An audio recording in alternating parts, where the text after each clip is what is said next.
स्वागत है आप सबका ब्राइट कैरियर एजुकेशन में। ब्राइट कैरियर एजुकेशन आपके लिए लेकर आया है भारत का इतिहास। भारत का संपूर्ण इतिहास की सभी क्लासेस कराई जाएंगी। ये पहली क्लास है और ये इतिहास से संबंधित है, प्राचीन इतिहास से संबंधित है। ये प्राचीन इतिहास से संबंधित पहली क्लास है और बाकी ये देखा गया है कि प्राचीन इतिहास जो है काफ़ी बोरिंग सा लगता है, तो हम इसको पॉइंट टू पॉइंट लेकर आए हैं और एकदम पढ़ने में भी आसानी होगी, याद भी आसानी से हो जाएगा।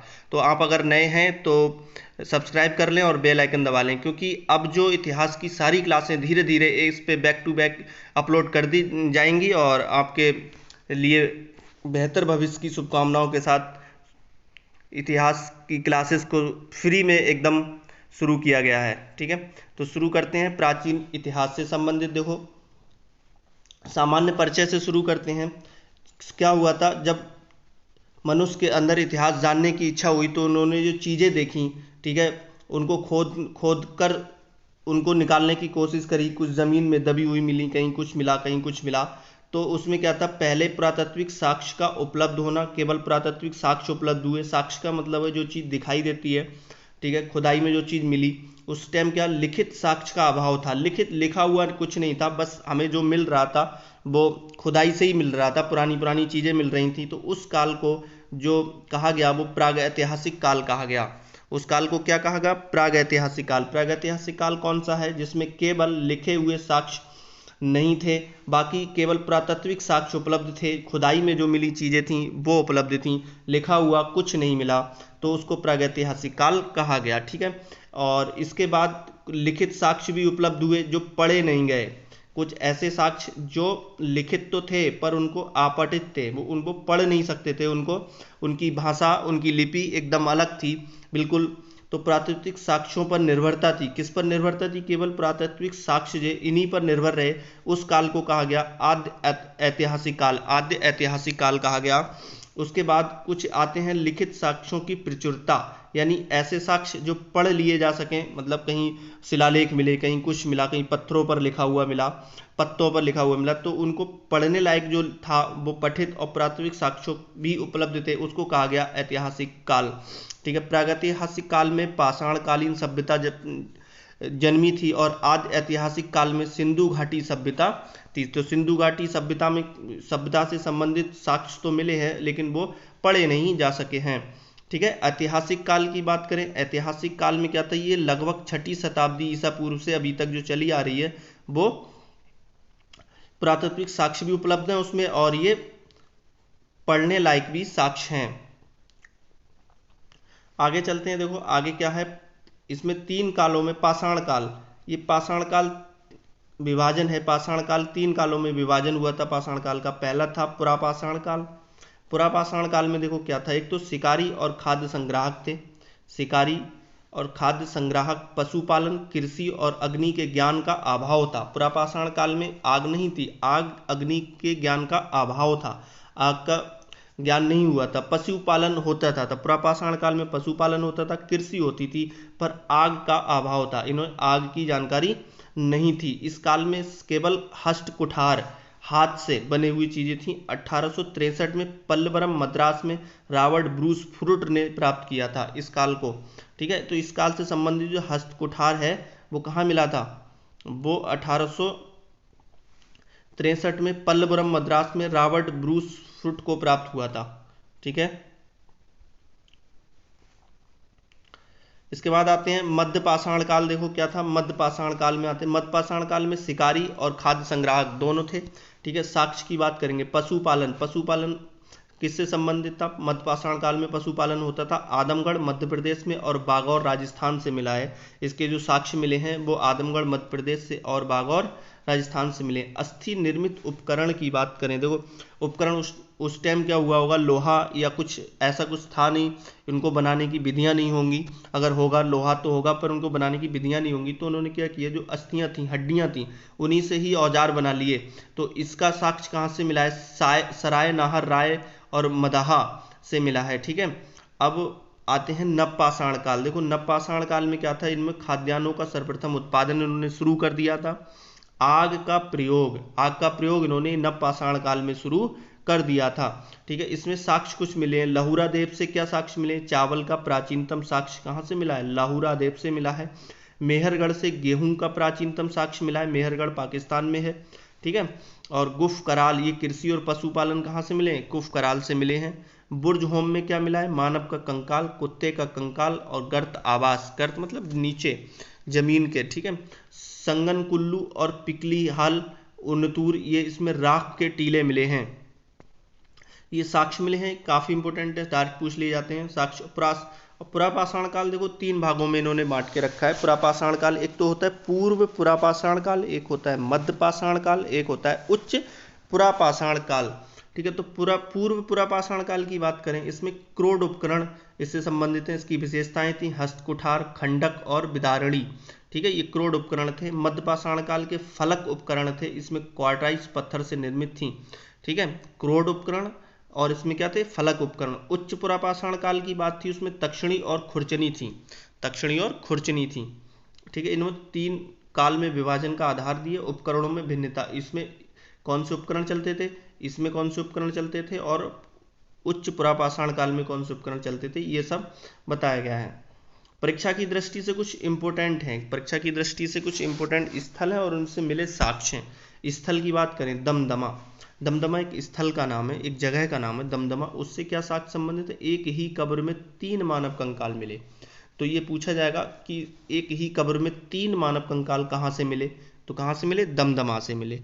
ठीक है, मध्य पाषाण काल के अंतिम चरण में पशुपालन, ये कहाँ पर मिला है? आदमगढ़ से। इसके साक्ष्य आदमगढ़ से मिले हैं। क्या साक्ष्य? मध्य पाषाण काल में अंतिम चरण में पशुपालन। तो मध्य पाषाण काल के अंतिम चरण में पशुपालन, पशुपालन साक्ष्य कहाँ मिले? आदमगढ़ में मिले। ठीक है, मेहरगढ़ किससे संबंधित है? मेहरगढ़ है प्राचीनतम स्थायी जीवन का प्रमाण। प्राचीनतम स्थायी जीवन, स्थायी जीवन मतलब इन्होंने घर बनाकर रहना शुरू कर दिया था, उसके साक्ष्य कहाँ से मिले? मेहरगढ़ से मिले। और पाषाण संस्कृति से संबंधित से लेकर सिंधु घाटी सभ्यता तक के अवशेष, सिंधु घाटी सभ्यता, ये भी मेहरगढ़ से संबंधित है। ठीक है, हथनौरा की बात करें, हथनौरा, हथनौरा भारत में मानव का सर्वप्रथम साक्ष्य नर्मदापुरम होशंगाबाद में है ये। तो मानव सबसे पहले मानव का साक्ष्य कहाँ से मिला? हथनौरा से मिला। ठीक है, भीमबेटका की जो गुफाएं हैं वो प्रागैतिहासिक चित्रकला के लिए प्रसिद्ध हैं, मतलब इस साक्ष्य मिले हैं वहाँ की चित्रकला जो है वो भीमबेटका की, वो प्रागैतिहासिक काल की है। ये अन्य तत्व कुछ महत्वपूर्ण है, ये बहुत ही इंपॉर्टेंट, पेपर में डायरेक्ट पूछे जाते हैं। ठीक है, अन्य की बात, ये बुर्ज होम की खोज कहाँ पर हुई? बुर्ज होम की खोज किसने की? डी टेरा और पीटरसन के द्वारा करी गई।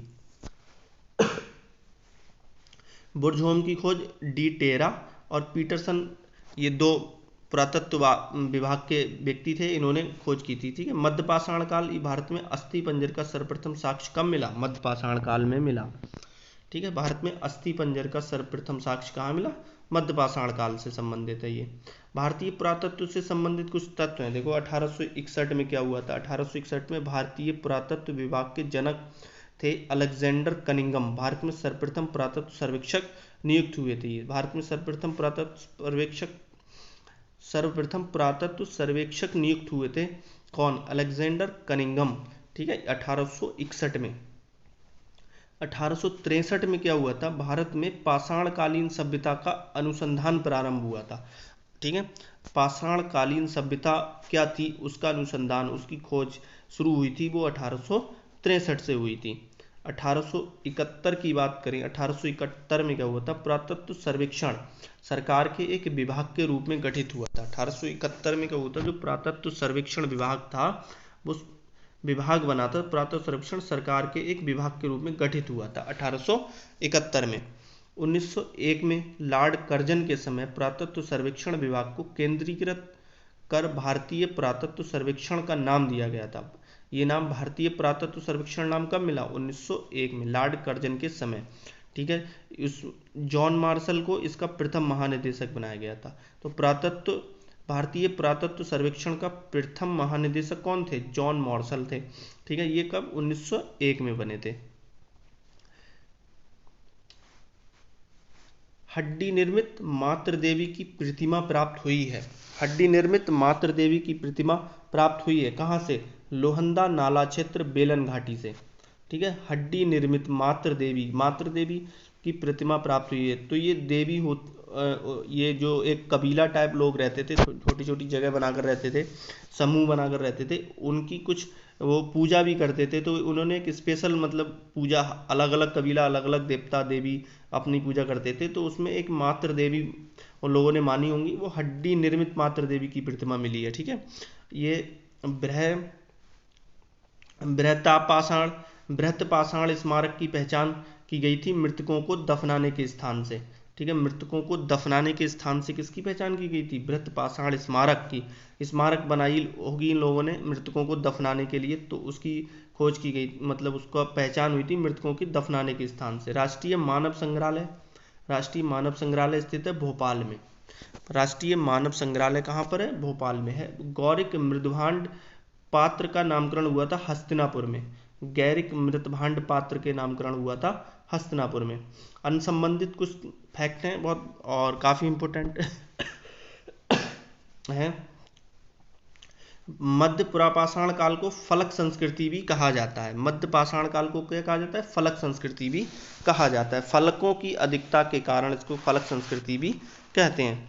मध्य पुरापाषाण काल को, ठीक है, फलक संस्कृति भी कहा गया। फलकों मतलब फेसेस होते हैं। ये पुरापाषाण इस पत्थर के औजारों के फलक के टाइप से बनाया गया। ये 14 मानव कंकाल प्राप्त हुए कहाँ से? लंगनाज गुजरात से। 14 मानव कंकाल प्राप्त हुए कहाँ से? लंगनाज गुजरात से। भारत में मध्य पाषाण काल के विषय में सर्वप्रथम जानकारी प्राप्त हुई थी 1867 में। 1867 और 68 में भारत में मध्य पाषाण काल के विषय में। ठीक है। भारतीय उपमहाद्वीप में प्राचीनतम कृषि के साक्ष्य लहुरा देव से मिले हैं। ठीक है। प्राप्त चावल का समय निर्धारित कहा क्या था?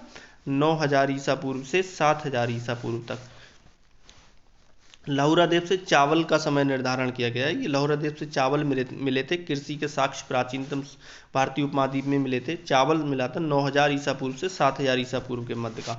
भारतीय उपमहाद्वीप में 7000 ईसा पूर्व से लगभग गेहूं का मेहरगढ़ से साक्ष्य मिले। तो गेहूं के साक्ष्य कहाँ मिले? मेहरगढ़ से।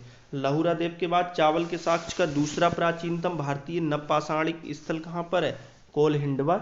चावल की भूसी मिली थी वहां पे। ठीक है। कोलहिंडवा में चावल की भूसी थी। मक्का का प्रथम साक्ष्य मिला है मैसिस्को में। तो मक्का का प्राचीनतम साक्ष्य कहाँ से मिला है? मैसिस्को में। गेहूं का मेहरगढ़ में। ठीक है। इस तरह से याद रखना है। गुफकराल का अर्थ क्या है? गुफकराल क्या है? कुलाल अथवा कुम्हार की एक गुहा है। ठीक है। गुफकराल का अर्थ क्या है? कुलाल अथवा कुम्हार की एक गुहा। भारतीय उपमहाद्वीप की बात करें, इसमें लहुरा देव है, एक मेहरगढ़ है। ठीक है। लहुरा देव भारत में है और मेहरगढ़ क्या है? पाकिस्तान में। ठीक है। तो लहुरा देव से क्या मिला है? लहुरा देव से कृषि का प्राचीनतम साक्ष्य मिला है, या चावल का प्राचीनतम साक्ष्य मिला है, और मेहरगढ़ से गेहूं का प्राचीनतम साक्ष्य मिला। ये बहुत इंपॉर्टेंट पॉइंट है, याद रखना है। गेहूं का प्राचीनतम साक्ष्य कहाँ से मिला? मेहरगढ़ पाकिस्तान से। और चावल का प्राचीनतम साक्ष्य लहुरा देव भारत से मिला है। ठीक है। इसमें क्या है? चावल 9000 से 7000 ईसा पूर्व के मध्य है, और ये लगभग 7000 ईसा पूर्व है। ठीक है। नोट इसमें बहुत ही इंपॉर्टेंट है कि लिखा है कि इस प्रकार का चावल या कृषि का प्राचीनतम साक्ष्य का वाला स्थान लहुरा देव है। ठीक है। चावल या कृषि का प्राचीनतम इतिहास कौन सा है?